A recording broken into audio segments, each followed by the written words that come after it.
long, long time ago, there was a point in the 70s that perhaps, well, you were on the verge of maybe considering for a moment, if only, an alternate to living, when maybe the carpet might be pulled out from underneath you.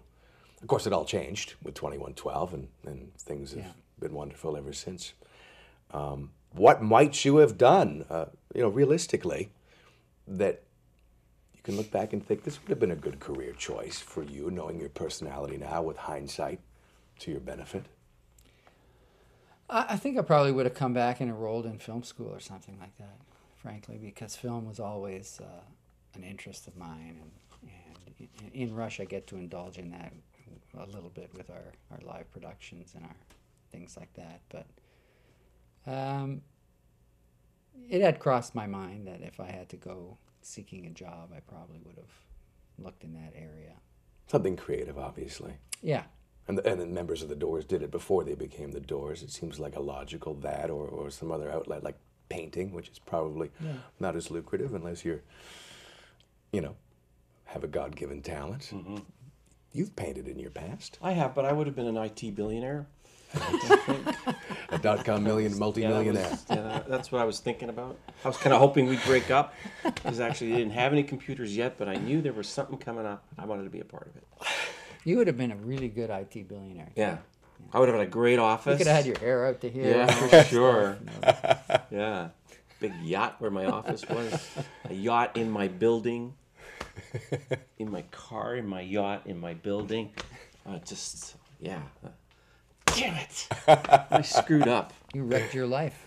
You wrecked your life. I love painting. I'm not a painter. I don't know how to paint, but I love the action of it and watching it sort of develop. And Alex is good at any creative endeavor he chooses to focus on. He's just a creative dude. Are you a painter that has paintings in a room that no one sees, or do you hang them up and give them away? Oh, I give them Sell away. them? I give them away. I do some for charities and for I my have two. friends. Guy's got two. I think own Neil two. has two. Yeah, I have two of his paintings. And I think I might have one at home that I did a long time ago. And then the rest, I've been doing them for the Kidney Foundation for the last 4 years. And they've done well for the charity, so that's fun to be a part of something like that. I represent the Music Therapy Foundation. I'll have to talk to you later. Yeah, okay. I have a few more. Sure.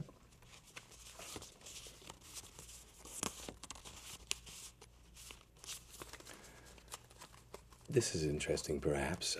You showed bands that influenced you. We talked about your influence on other bands that are present in the movie, but bands that influenced you came front and center on the Feedback EP years ago, including the power trio that preceded you by a decade, Cream.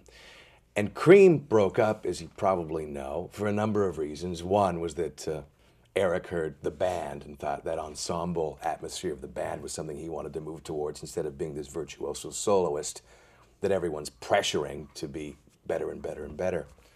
Jimi Hendrix's band, much the same way, blew up because of the fact that the fans thought the band could do no wrong. The band could make a glowing error or a glaring error in a live performance, and nobody noticed. They just still bowed to Clapton, and they bowed to Hendrix, and that's when they knew, you know what? We got to get the hell away from this. Now, your fans, on the other hand, are such music geeks, in the most positive sense of that expression. They notice if you make a mistake. We try to accommodate them on every Now you talked about, extensive rehearsals, but you really have to keep your chops up because they're watching you like hawks. They are. They are. They know our songs better than us on a certain given night.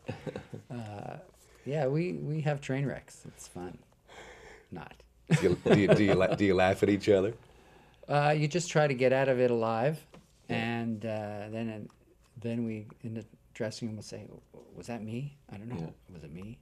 I don't know. Let's forget about it. Let's just move on." Yeah, and then we clean our underwear. It just happens, and it's just part of it. Well, Ginger and Jack from Cream used to, give each other landmines to actually try to trip each other up. You guys are such good friends. That would probably never have happened. No, it's too scary when it happens. Yeah. When you're in the middle of a train wreck, especially how complex some of our songs are, and there's such complex choreography with our synthesizers and our sequences. And the lighting, like everything. And if you mess it up, you just try to get out of it in a as respectable way as you possibly can.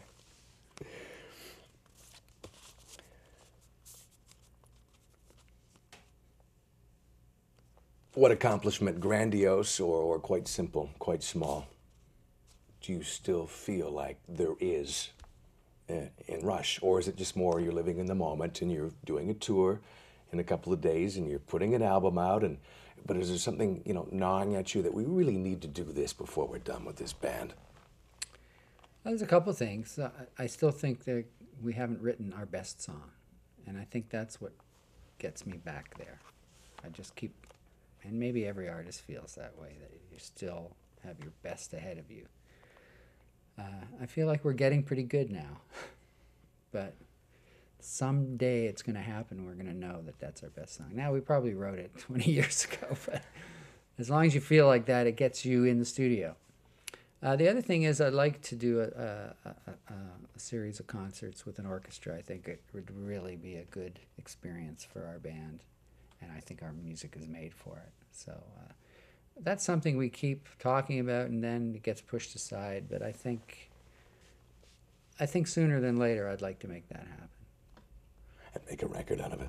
Yeah, or a live show or a DVD or something like that. A live moment, maybe. Alex? I don't know. I would echo some of the things Geddy just said, but it seems to me that with every tour that we do, we seem to be becoming more comfortable and settled in our playing, in our presentation of our show and our music. In so many ways, I think we're playing better than we ever have now, and it seems to be going in that direction. I don't feel like we've stopped. There are the nuances that you hear. In fact, after a few weeks of rehearsals, it's very rough.